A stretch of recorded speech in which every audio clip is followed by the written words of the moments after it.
Good morning, as it is here in Australia, whatever time it is with you. I hope you're having a good day. My name is Stephen Yolland. I'm a writer from Melbourne, and I've been asked if I would please record my story, The Hunt, which appeared in this wonderful collection from the Literary Taxidermy people called Pleasure to Burn, which I recommend to you if you don't have a copy. This story is based on a true event in Australia's past, in the middle of the 19th century. There were a lot of clashes between Aboriginal people and white settlers, and this story is based on a real one. It also includes a lot of genuine Indigenous language from the area where the incident occurred, which was near Brisbane in Queensland. And those words, hopefully the story will make it quite clear what is being referred to in the original Indigenous language. If you can't work it out, please by all means drop me an email to steveyolland@yahoo.com and I'll gladly explain it to you, but hopefully it becomes clear. So without further ado, this is the story, The Hunt. It was a pleasure to burn. A good burn meant they would make shelters and stay a while with food and water to drink near the banks of the big river that lay towards where Walulongu slept every day, taking her flaming stringy bark branch into the dark till she returned the next morning to start another day. A good burn meant that they would stay long enough for his woman to safely birth his child. They would catch chawan and grill them on sticks till the scales and skin charred away and the sweet flesh flaked free. And all of them would eat until their bellies grew like a turtle's back, praising the fish for their generosity. It was time they stopped. The old man was dying, of course. He would soon go and live for a time in the soul of Anjaya, to wait with her until she sent him back to the earth again. And when he died, his family would turn to someone to lead them. His family would turn to him. He watched the old man struggle to keep his food down, walking a few paces behind them instead of striding out in front. And he saw the concern in his mother's eyes. He had thought about this deeply. He had seen 22 winters and summers, and he was ready for the responsibility. As he looked across the forest as the flames he had lit took hold, he knew his brothers were on the other side, their spears ready, waiting for the Juwambin and Garil to arrive, fleeing the fire.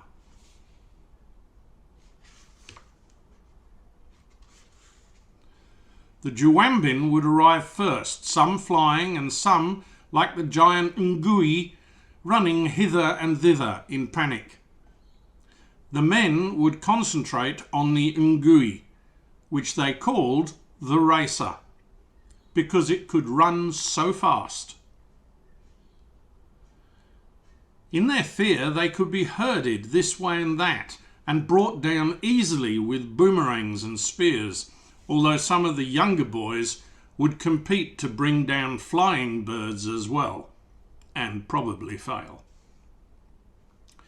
And the Ngui offered them more than just its dark, sustaining flesh, of course.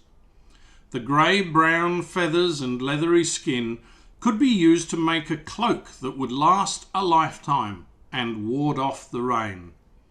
And the bright blue feathers from their throat, prized for ceremonies, could be traded with other families for food or tools. The oil from their fat could be smeared on traps as bait, and the long tendons from their legs made excellent string. Their strong, rigid bones made knives that would last for years. Truly, the Ngui loved the people of the plain and gave them so much. As a boy, the elders had shown him the first Ngui high in the sky over their heads and told him the story of how, in Chukpa-Urta, as his people called the dream time, a blind man had lived with his wife in the bush. Every day, his wife hunted for eggs for him to eat. One day, she followed Ngui tracks all the way to the nest. She found a huge bird there and threw stones at it to get at the eggs, but it ran towards her and killed her. As time passed, and Walu Longu continued her journey across the sky, the blind man became hungry and he worried about his wife. So he felt around the camp until he came across a bush with some berries on it, and he ate some for strength, and suddenly he could see again. So he made some spears and set off to find his wife. He followed her tracks and finally saw the huge bird standing by the body of his wife. So he speared it and banished its spirit to the skies, where it can still be seen in the heart of the river of stars, stretching across the darkness to this very day. Now, as the smoke rose, he knew after the birds would come the gorille, hopping in their amusing, crouching way that the men honoured with their dance. And then they would stand and stop, looking behind them as if waiting until the very last moment to flee the flames, for they hated giving up the protection of their forest, despite the mounting danger. Only when their very tails were singed by the flames would they hop towards the half circle of men, falling into the pits they had created and covered in rushes. And the men would kill those who were injured for food. And they would lift some out and keep them tied to a string and alive for a few days, so that their meat was fresh when it was killed. And some they would free to run away when they had enough, because they never took more than the family could eat. Such greed would anger the gods, and they would hold the rains back until the land became barren and everything turned to red dust. The rainbow snake would turn her face away from them until the people withered and died. He tracked around the edge of the forest, which now crackled fiercely as branches fell and the flames and smoke climbed higher. The distinctive smell of the trees pervaded the air for miles around, the same smell as when they boiled the sap to cure the brown leg sickness when you ate bad meat and your body could not keep its shit inside, and men would stay days away from the campfire. He also knew the leaves could be pounded into a paste with cold water and wiped onto cuts and wounds to stop them bringing on the sweating death that sometimes followed an injury.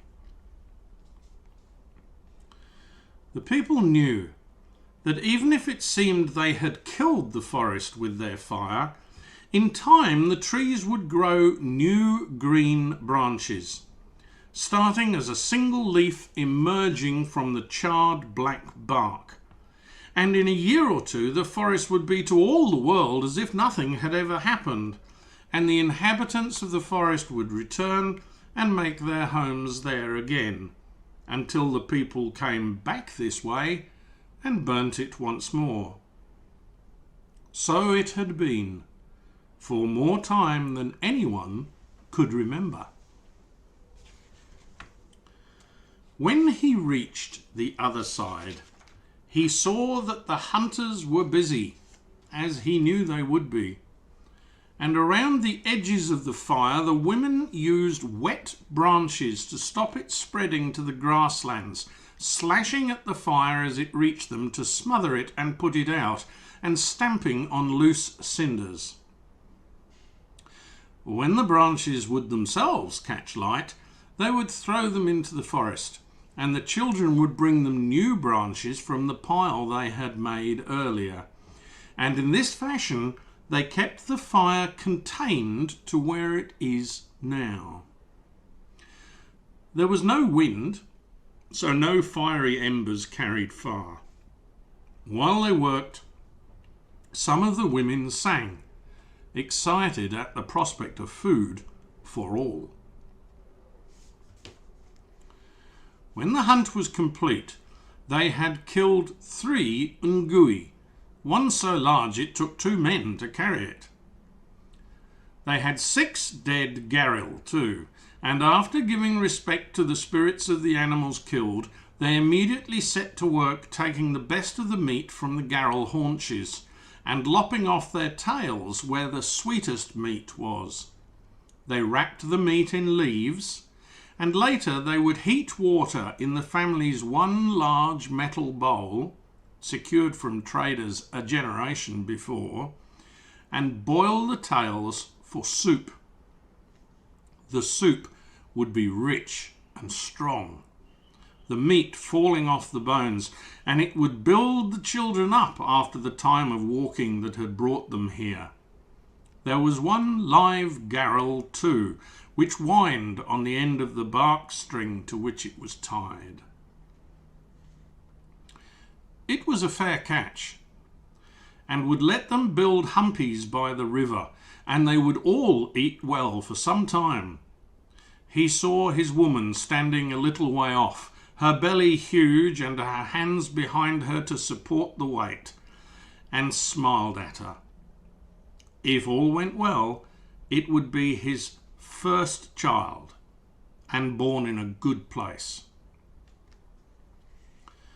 When the food was all gathered, he looked to the old man sat under the shade of a large rock and indicated the way they should walk with a question in his eyes.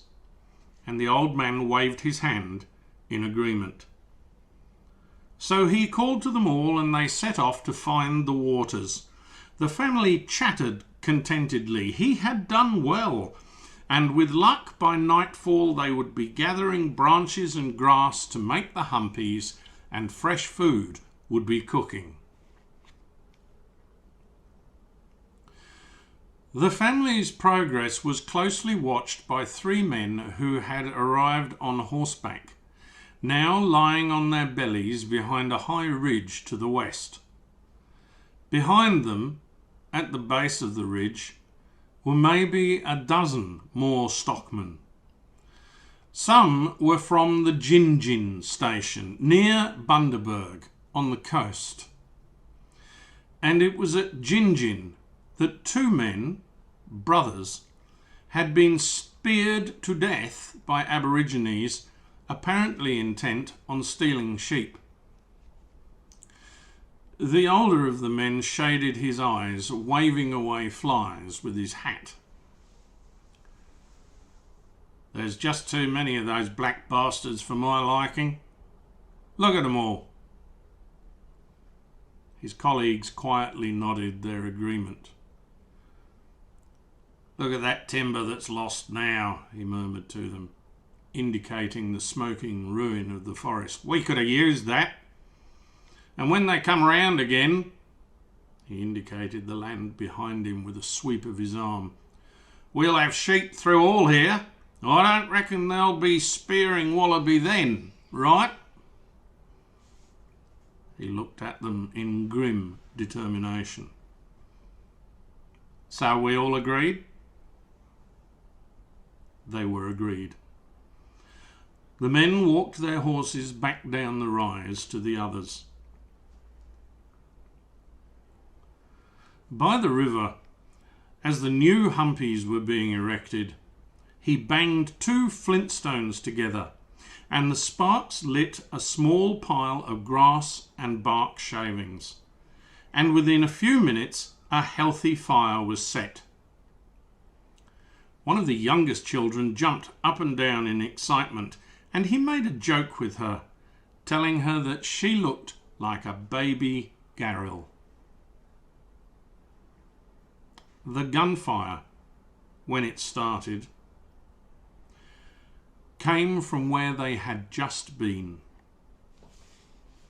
In abject terror, he saw one of the mothers clutch at herself and fall, dropping the young child she was carrying, blood erupting from her chest. Turning, he saw the men walking towards them, and in the same instant he saw their horses tied further away, and the long guns firing at his family repeatedly. He cursed, his eyes wild with anger and shock.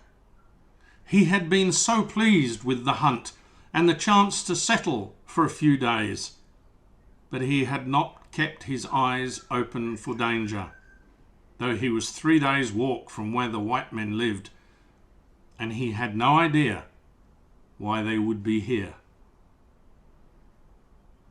There was no time to think.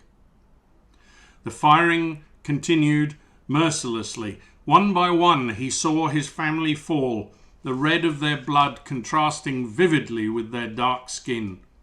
The old man threw a rock weakly towards the white men before being hit. He saw his mother's head explode into fragments. He ran, panicked, to where the spears stood in the ground, but as his hands clutched at one of them, his back was torn apart by at least 3 bullets, and he died instantly.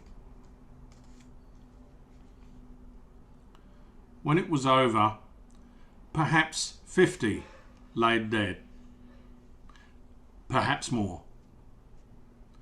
The rider told one of the young men to use his machete and take the head of the black who lay by the spears.